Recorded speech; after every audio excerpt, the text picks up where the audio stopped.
ಕಾಂಗ್ರೆಸ್ ಅಂತ ಪದಕ್ಕೆ ಅರ್ಥನೇ ಕಲೆಕ್ಟಿವ್. ನಾನು ಹೇಳೋದಕ್ಕೆ ಕೇಳಲೇಬೇಕು, ಬಾಯಿ ಮುಚ್ಚಿ ಯಾರು ಮಾತಾಡಬಾರ್ದು ಅಂತ ಹೇಳಿದ್ರೆ ಅದು ವರ್ಚಸ್ವ BJP ಅಂತ ಹೇಳ್ಬೋದು. ಲಾಸ್ಟ್ 60-70 ಇಯರ್ಸ್ ಆಗಿ ಎಲ್ಲೋ ಆ ದೇಶ ಕಟ್ಟುವ ಒಂದು ಇದನ್ನು ಬಿಟ್ಟು ಸ್ವಲ್ಪ ನಾವು ಪವರ್ ಪಾಲಿಟಿಕ್ಸಲ್ಲಿ ಹೋಗಿಬಿಟ್ಟಿದ್ವಿ. ಅದರಲ್ಲಿ ಎರಡು ಮಾತಲ್ಲ, not only Congress, every political party. ನನಗೆ ಭಾಳಷ್ಟು ಜನ ಕೇಳಿದ್ರು, ಏನು ಸರ್ ತಮಿಳ್ನಾಡಲ್ಲಿ ಕಾಂಗ್ರೆಸ್ಸೇ ಇಲ್ಲ, 60 ವರ್ಷದಿಂದ ಇಲ್ಲ, ನೀವು ಈ ಪಾರ್ಟಿಯಾಗಿ ಜಾಯ್ನ್ ಮಾಡಿದ್ವಿ. DMK ಜಾಯ್ನ್ ಮಾಡಿದ್ರೆ ನಿಮಗೇನು ಮಿನಿಸ್ಟರ್ ಏನೋ ಆಗ್ಬೋದು.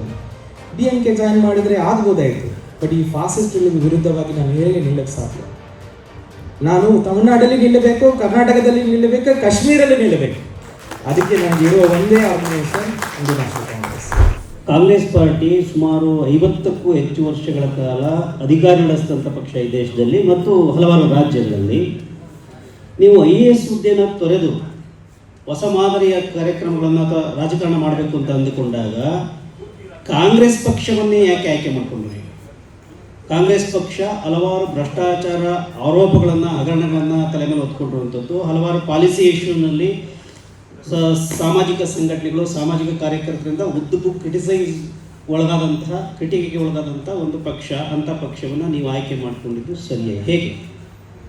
But first, this might be a slightly long answer, but I request everybody's patience. Congress ಪಕ್ಷ ಅಂತ ಆ ಪಕ್ಷ ಏನು ಅಂತ ನಾವು ಫಸ್ಟ್ ಪಕ್ಷಗಳು ಏನಂತ ನಮಗೆ ಒಂದು ಕ್ಲಾರಿಟಿ ಬೇಕು.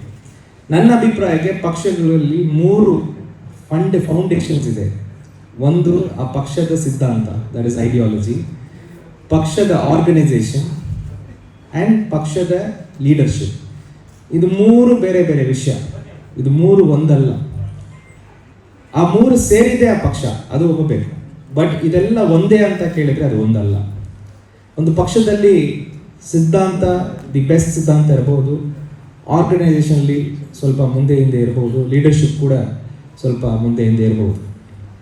ಇನ್ my opinion, right now we are going through an ideological fight. It is not an organisational fight. In fact ಈ ಫೈಟನ್ನೇ ನಾವು BJP ಕಾಂಗ್ರೆಸ್ ಅಂತ ನೋಡೋದು ಸರಿಯಲ್ಲ. ಆ್ಯಕ್ಚುಲಿ ಇದು 2 ಮೈಂಡ್ ಸೆಟ್ ಒಳಗಡೆ ಇರುವ ಫೈಟ್, 2 ಐಡಿಯಾಲಜಿ ಒಳಗಡೆ ಇರುವ ಫೈಟ್. ಒಂದು ideology which believes in hierarchy, ಒಂದು ideology which believes in equity.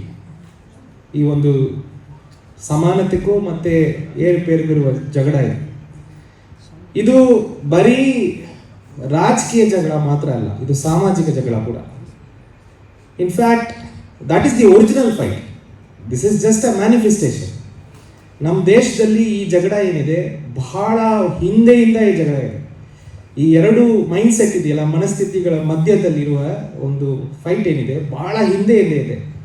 ಈಗ ಬುದ್ಧರಿದ್ರು, ಅವರು ಯಾವುದನ್ನು ಎದುರಿಸಿ ಫೈಟ್ ಮಾಡಿದ್ರು, ಅದೇ fight. This is the fight which everybody took right from a very old age. ನಮಗೆ ಗೊತ್ತಿರುವಾಗ ಈ ಫೈಟ್ ಮ್ಯಾನಿಫೆಸ್ಟ್ ಆಗಿರೋದು ಇಂಡಿಪೆಂಡೆನ್ಸ್ ಮೂವ್ಮೆಂಟಲ್ಲಿ. ಭಾಳ ಜನ ಅಂದ್ಕೊಂಡಿದ್ದಾರೆ ಇಂಡಿಪೆಂಡೆನ್ಸ್ ಮೂವ್ಮೆಂಟ್ ಬ್ರಿಟಿಷರು ಅವರಿಗೆ ವಿರುದ್ಧವಾಗಿ ಆಗಿರೋದು ಅಂತ. Everybody thinks independence movement is to send the Britishers out. No, that was just, I would say even 25% of the reason. But a majority of that fight was against inequity. A majority of that fight was against this hierarchies.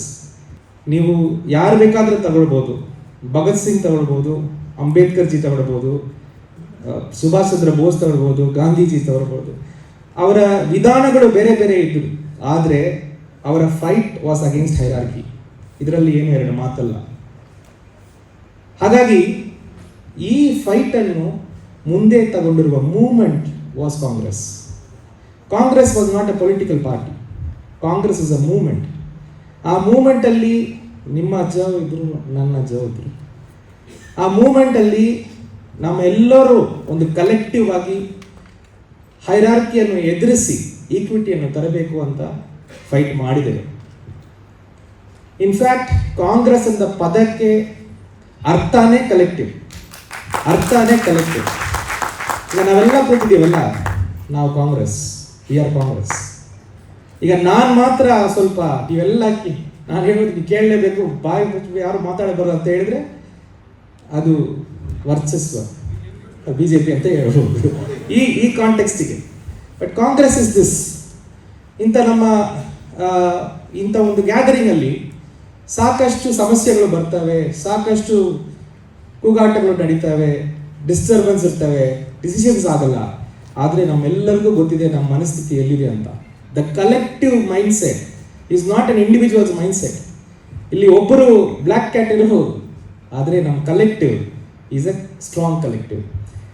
ಇದೇ collective ಅನ್ನು ಇಟ್ಕೊಂಡು ನಾವು ಬ್ರಿಟಿಷರನ್ನು ವಿರುದ್ಧ ಮಾಡಿದ್ವಿ. ಅದೇ equal force, more than that, ಈ ದೇಶದಲ್ಲಿರುವ ಹೈರಾರ್ಕಿಯನ್ನು ಬಿಡಿಸ್ಲಿಕ್ಕೂ ನಾವು ಫೈಟ್ ಮಾಡಿದ್ವಿ. ಅದರ ಒಂದು ಫೈನಲ್ ಔಟ್ಪುಟೇ ನಮ್ಮ ಸಂವಿಧಾನ. ಬಾಬಾ ಸಾಹೇಬ್ ಅಂಬೇಡ್ಕರೇ ಇದು ಲೀಡ್ ಮಾಡಬೇಕು ಅಂತ ಯಾವ ಕಲೆಕ್ಟಿವ್ ಐಡಿಯಾ ಸೃಷ್ಟಿ ಮಾಡಿರೋದು? It is the Congress ideology. So ಈ ಕಲೆಕ್ಟಿವ್ ಐಡಿಯಾ ಏನಿತ್ತು, ಇಟ್ ಸಿಂಬಲೈಸ್ಡ್ ಇಂಡಿಯಾ. ಅದಕ್ಕೆ ನಮ್ಮ ಸಂವಿಧಾನದಲ್ಲಿ ಇವತ್ತು ನೀವು ನೋಡಿದರೆ, ಇವತ್ತುವರೆಗೆ ನಾವು ಆ ಪ್ರಿನ್ಸಿಪಲ್ಸ್ಗೆ ವಿರುದ್ಧವಾಗಿ ಏನು ಮಾತಾಡಲಿಕ್ಕೆ ನಮ್ಗೆ ಬಾಯಿ ಬರ್ತಾ ಇಲ್ಲ. ಆ ಟೈಮಿಗೆ ಅದೆಲ್ಲ ಸೃಷ್ಟಿ ಮಾಡಿದ್ದಾರೆ. ಆದರೆ ಇಮ್ಯಾಜಿನ್ ಎಷ್ಟು ಡಿಫರೆನ್ಸ್ ನಮ್ಮ ಒಳಗಡೆ. ನಾನು ತಮಿಳ್ನಾಡಿಂದ ಬರ್ತಾ ಇದ್ದೀನಿ, and we are very passionate about Tamil language, but I work in Karnataka. ಈಗ ನಾನು ನಿಮ್ಮ ಜೊತೆಗೆ ಕನ್ನಡದಲ್ಲಿ ಮಾತಾಡ್ತಾ ಇದ್ದೀನಿ. I celebrate Kannada and you celebrate Tamil. This is the idea. ಎಲ್ಲರೂ ಒಂದೇ ಥರ ಇರಬೇಕು, ಒಂದೇ ಥರ ಇರುವರು, ಒಂದೇ ಟೈಪ್ ಇರಬೇಕು, ಒಂದೇ ಇರಬೇಕು ಅಂತ ಹೇಳೋದು ಭಾಳ ಸಿಂಪಲ್. ಹಾಗೆ ಹೋಗ್ತದೆ, ಜನರಲಿ ಹಾಗೆ ಹೋಗ್ತದೆ. ಈ ಐಡಿಯಾಗೆ ವಿರುದ್ಧವಾಗಿ ನಾವು ಬೇರೆ ಬೇರೆ ಥರ ಇದ್ದೀವಿ, ಆದರೆ ನಾವು ಈ ಒಂದು ಏನು ನಮ್ಮ ಒಳಗಡೆ ಡಿಫರೆನ್ಸನ್ನು ಆಚರಿಸೋಣ ಅಂತ ಐಡಿಯಾವನ್ನು ತಂದು ಅದನ್ನು ಒಂದು ಸಂವಿಧಾನವಾಗಿ ಕನ್ವರ್ಟ್ ಮಾಡಿ ಇಷ್ಟು ವರ್ಷ ನಡೆಸ್ಕೊಂಡು ಬರುವುದು ಸಾಧಾರಣ ವಿಷಯ ಅಲ್ಲ. ಇವತ್ತು ನನಗೆ ಸಂವಿಧಾನ ಮಾಡಲಿಕ್ಕೆ ಹೇಳಿದ್ರೆ ಕೂಡ ನನಗೆ ಆ ಕಾನ್ಫಿಡೆನ್ಸ್ ಬರಲ್ಲ. Hence I am telling, it is not a individual idea, it is a collective idea. ನಾವು after independence we had a reason to build the nation. Actually ಸಂವಿಧಾನ ಒಂದು ಪ್ಲ್ಯಾನ್. ಆ ಪ್ಲ್ಯಾನ್ ಪ್ರಕಾರ ನಾವು ದೇಶ ಕಟ್ಟಬೇಕಾಯಿತು. ಗಾಂಧೀಜಿ ಟೈಮ್ ಅಂಡ್ ಅಗೇನ್ ಹೇಳ್ತಾ ಇದ್ರು, ದೇಶ ಕಟ್ಟಬೇಕು, ದೇಶ ಕಟ್ಟಬೇಕು ಅಂತ. ಆ ಸಂವಿಧಾನ ಪ್ರಕಾರ ನಾವು ದೇಶ ಕಟ್ಟಬೇಕಾಯಿತು. But once power comes, it along with it comes many other things. In fact last 60-70 years ಆಗಿ ಎಲ್ಲೋ ಆ ದೇಶ ಕಟ್ಟುವ ಒಂದು ಇದನ್ನು ಬಿಟ್ಟು ಸ್ವಲ್ಪ ನಾವು ಪವರ್ ಪಾಲಿಟಿಕ್ಸಲ್ಲಿ ಹೋಗಿಬಿಟ್ಟಿದ್ವಿ. ಅದರಲ್ಲಿ ಎರಡು ಮಾತಲ್ಲ, not only Congress, every political party. ಅದ ಕಾರಣದಿಂದ ಬಹಳ ಜನ ಮೇನ್ ಸ್ಟ್ರೀಮ್ ಪಾಲಿಟಿಕ್ಸಿಂದ ಹೊರಗಡೆನೂ ಹೋಗ್ಬಿಟ್ರು. ಅಂದರೆ ಪಾಲಿಟಿಕ್ಸ್ ಹತ್ರನೇ ಬಂದಿಲ್ಲ. ಒಂದು ದೊಡ್ಡ ವಾಯ್ಡ್ ಕ್ರಿಯೇಟ್ ಆಯಿತು. But with all these drawbacks, if at all there is one collective ideology and an idea which can fight this fascist idea, it is Congress. ಅದರಲ್ಲಿ ಎರಡು ಮಾತಲ್ಲ. We might have a differences, there can be difference in what you say, you might name it differently. ಅದಕ್ಕೆ ಹೆಸರು ನೀವು ಬೇರೆ ಅಂತ ಕೊಡ್ಬೋದು, ಜಾಗೃತ ಕರ್ನಾಟಕ ಅಂತ ಕೊಡ್ಬೋದು. But we both are Congress ideas. At the end of the day second part is organisation. ಈ ಫೈಟಲ್ಲಿ ಭಾಳ ಇಂಪಾರ್ಟೆಂಟ್ ಐಡಿಯಾಲಜಿ, ಅದರ ಜೊತೆಗೆ organisation. The only party, political party or formation which has the organization to fight them all over this country, it is Indian National Congress. There is no other formation. Very difficult. ನನಗೆ ಭಾಳಷ್ಟು ಜನ ಕೇಳಿದ್ರು, ಏನು sir ತಮಿಳ್ನಾಡಲ್ಲಿ ಕಾಂಗ್ರೆಸ್ಸೇ ಇಲ್ಲ, 60 ವರ್ಷದಿಂದ ಇಲ್ಲ, ನೀವು ಈ ಪಾರ್ಟಿಯಾಗೆ ಜಾಯ್ನ್ ಮಾಡಿದ್ರಿ. DMK ಜಾಯ್ನ್ ಮಾಡಿದ್ರೆ ನಿಮಗೇನೋ ಮಿನಿಸ್ಟರ್ ಏನೋ ಆಗ್ಬೋದೇನೋ. DMK ಜಾಯ್ನ್ ಮಾಡಿದರೆ ಆಗ್ಬೋದಾಯಿತು, ಬಟ್ ಈ ಫಾಸಿಸ್ಟ್ಗಳಿಗೆ ವಿರುದ್ಧವಾಗಿ ನಾನು ಹೇಗೆ ನಿಲ್ಲಕ್ಕೆ ಸಾಧ್ಯ? ನಾನು ತಮಿಳ್ನಾಡಲ್ಲಿ ನಿಲ್ಲಬೇಕು, ಕರ್ನಾಟಕದಲ್ಲಿ ನಿಲ್ಲಬೇಕು, ಕಾಶ್ಮೀರಲ್ಲಿ ನಿಲ್ಲಬೇಕು. ಅದಕ್ಕೆ ನನಗೆ ಇರುವ ಒಂದೇ organisation Indian National Congress. The last I will tell you, as I said, it is a collective. Collective goes by people inside. ನೀವು ಹೊರಗಡೆನೇ ಇದ್ದರೆ ನಿಮ್ಮ ಥಿಂಕಿಂಗ್ ಹೇಗೆ ಬರ್ತದೆ? ನೀವು ಒಳಗಡೆ ಬಂದರೆ ಆ ಕಲೆಕ್ಟಿವ್ ಇನ್ನೂ ಶೇಪ್ ಆಗ್ತದೆ. ಈಗ ನಾವು ಶೇಪ್ ಮಾಡ್ತಾ ಇದ್ದೀವಿ, ಇನ್ನು ಬಹಳಷ್ಟು ಜನಗೆ ಕರೀತಾ ಇದ್ದೀವಿ. In the coming days you will see the same movement. Already there is a movement. Otherwise this 4,000 kilometer walk would not have happened. Is it possible? ಬೇರೆ ಯಾರು ಈ ಟೈಮ್ಗೆ ಅದು ಮಾಡಲಿಕ್ಕೆ ಸಾಧ್ಯ ಇದೆಯಾ? ಅದು ಹೇಗೆ ಆಗಿದೆ ಅಂದರೆ that spirit and this ideology which pushes. A lot of us are inside, and that is the thing which will fight, and I prefer to fight with the Congress party. ಹಲವಾರು ಸಮಸ್ಯೆಗಳು ಫಾಲೋ ಆಗುತ್ತೆ ಅಂತ ನೀವು ಹೇಳಿದ್ರಿ. ಅದೇ ರೀತಿ power ಜೊತೆಗೆ ಹಲವಾರು ಸಮಸ್ಯೆಗಳು ಕಾಂಗ್ರೆಸ್ ಪಾರ್ಟಿ ಜೊತೆಗೆ ಫಾಲೋ ಆಗ್ತಿದೆ. ಎಲ್ಲ ಪಾರ್ಟಿ ಜೊತೆಗೆ ಫಾಲೋ ಇಲ್ಲ, ನಾನು ಕಂಪ್ಲೀಟ್ ಮಾಡ್ತೀನಿ. ಇಂಥ ಸಂದರ್ಭದಲ್ಲಿ ಹಲವಾರು ಪ್ರಯತ್ನಗಳು ನಡೀತಾ ಇದೆ. ಈ ಕಾಂಗ್ರೆಸ್ಸು BJP ಇತ್ಯಾದಿಗಳ ಆಚೆಗೆ ಒಂದು ಪರ್ಯಾಯ ರಾಜಕಾರಣವನ್ನು ಕಟ್ಟಬೇಕು, ಹೊಸ ರೀತಿಯ ರಾಜಕಾರಣ ಕಟ್ಟಬೇಕು ಅನ್ನೋ ಪ್ರಯತ್ನಗಳು ಸಾಕಷ್ಟು ನಡೀತಾ ಇದೆ. ಹೊಸ ಹೊಸ ಪಕ್ಷಗಳು ಹುಟ್ಟಿದ್ದಾವೆ, ಚಳುವಳಿಗಳು ನಡೀತಾ ಇದ್ದಾವೆ. ನಾವೆಲ್ಲರೂ ಅದರ ಭಾಗ ಆಗಿದ್ವಿ. ನೀವು ಕೂಡ ಕಾಂಗ್ರೆಸ್ ಸೇರೋಕ್ಕೆ ಮುಂಚೆ ಅದರ ಭಾಗವೇ ಆಗಿದ್ರಿ. ಸೊ ಅಂಥ ಪ್ರಯತ್ನಗಳನ್ನ ಹೊಸ ರಾಜಕೀಯ ಪರ್ಯಾಯ ರಾಜಕಾರಣವನ್ನು ಮಾಡೋ ಹಾದಿಯನ್ನು ನೀವು ಯಾಕೆ ಆಯ್ಕೆ ಮಾಡ್ಕೊಳ್ಳಿಲ್ಲ? ಈಗ why do we reinvent a wheel? The wheel is already there. ನನ್ನ ಅಭಿಪ್ರಾಯ, I am not telling about everybody. I don't find anything better then the constitution. ನನ್ನ ಅಭಿಪ್ರಾಯಕ್ಕೆ ಸಂವಿಧಾನದಕ್ಕಿಂತ ಒಂದು ಹೆಚ್ಚಿನ ಒಂದು ಡಾಕ್ಯುಮೆಂಟ್ ನಾನು ನೋಡಿಲ್ಲ. ಕಾಂಗ್ರೆಸ್ ಪಾರ್ಟಿಯ ಪರ್ಮನೆಂಟ್ ಮ್ಯಾನಿಫೆಸ್ಟೋ ಇಸ್ ಕಾನ್ಸ್ಟಿಟ್ಯೂಷನ್. ಅದರಲ್ಲಿ ಎರಡು ಮಾತಿಲ್ಲ. ಪರ್ಮನೆಂಟ್ ಮ್ಯಾನಿಫೆಸ್ಟೋ, ಇವತ್ತಲ್ಲ ನಾಳೆ ಅಲ್ಲ ನಾಳೆ, that is the permanent manifesto. ಎರಡನೇದು, ಈಗ ಕಾಂಗ್ರೆಸ್ ಥಿಂಕಿಂಗ್ ಅಲ್ಲಿ ಈ ಥರ ಇರಬೇಕು ಆ ಥರ ಇರಬೇಕು ಅಂತ ಇಲ್ಲ. ಈಗ ನಾನು ಭಾಳ ಜನ ನನ್ನ ಜೊತೆಗೆ ಕೆಲಸ ಮಾಡಿರೋ ಇದ್ದಾರೆ. ನಾನು ಕಾಂಗ್ರೆಸ್ ಪಾರ್ಟಿ ಮೆಂಬರ್ ಆಗಿ ನಾನು ಕಾಂಗ್ರೆಸ್ ಪಾರ್ಟಿಯಲ್ಲಿ ಮಾಡಿಲ್ಲ. ಕಾಂಗ್ರೆಸ್ ಐಡಿಯಾಲಜಿಯಲ್ಲಿ ಒಬ್ಬನಾಗಿ ಒಳಗಡೆ ಇದ್ದೀನಿ.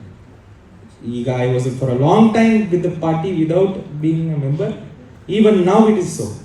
And Congress party is the only party in which there is no hard and fast rules. You can come inside the party, work with the party. There is no hard and fast rules. I don't find I require a new idea. And ಈ idea ಜೊತೆಗೆ ಹಳ್ಳಿಗೆ sentiment ಇದೆ, ನಮ್ಮ ಜನ ಇದ್ದಾರೆ ಹಳ್ಳಿಗೆ. ಆ ಸಂಘಟನೆ ಆಲ್ರೆಡಿ ಇರುವಾಗ ನಾನು ಯಾಕೆ ಇನ್ನೊಂದು ವೀಲ್ ರೀಇನ್ವೆಂಟ್ ಮಾಡಬೇಕು ಅಂತ ನಾನು ಹೊಸ ರೀತಿಯ ಪ್ರಯೋಗಗಳಿಗೆ ಅವಕಾಶ ಇಲ್ಲ ಅಥವಾ ಸಾಧ್ಯತೆ ಇಲ್ಲ ಅಂತ ನಿಮ್ಮ ಅಭಿಪ್ರಾಯ? ಒಂದು ಚುಟುಕು ಅದಕ್ಕೆ ಅವಶ್ಯಕತೆ ಈಗ ಸದ್ಯಕ್ಕೆ ಇಲ್ಲ. ಇನ್ನು ನನ್ನ ಅಭಿಪ್ರಾಯಕ್ಕೆ it is a war going on. We are fighting a big force. ಆ ಬಿಗ್ ಫೋರ್ಸಿಗೆ ನಮಗೆ ಐಡಿಯಾಲಜಿ, ಆರ್ಗನೈಸೇಷನ್ ಎಲ್ಲ ಬೇಕು. ಅದೆಲ್ಲ ಆಲ್ರೆಡಿ ಇದೆ. ನೀವು ಒಂದು ಪದ ಯೂಸ್ ಮಾಡಿದ್ರೆ reclaim, that is the word. You have to reclaim the politics, reclaim the Congress party, reclaim every other political institution. I think that is enough to fight. So see, it is not ಬಹಳ ಇದನ್ನು complicate ಮಾಡುವ ಅವಶ್ಯಕತೆ ಇಲ್ಲ. ಅಂದರೆ the idea of India, every Indian knows it. It is inside them. ಇದೇನು ದೊಡ್ಡ complicate ಮಾಡುವ ಅವಶ್ಯಕತೆ.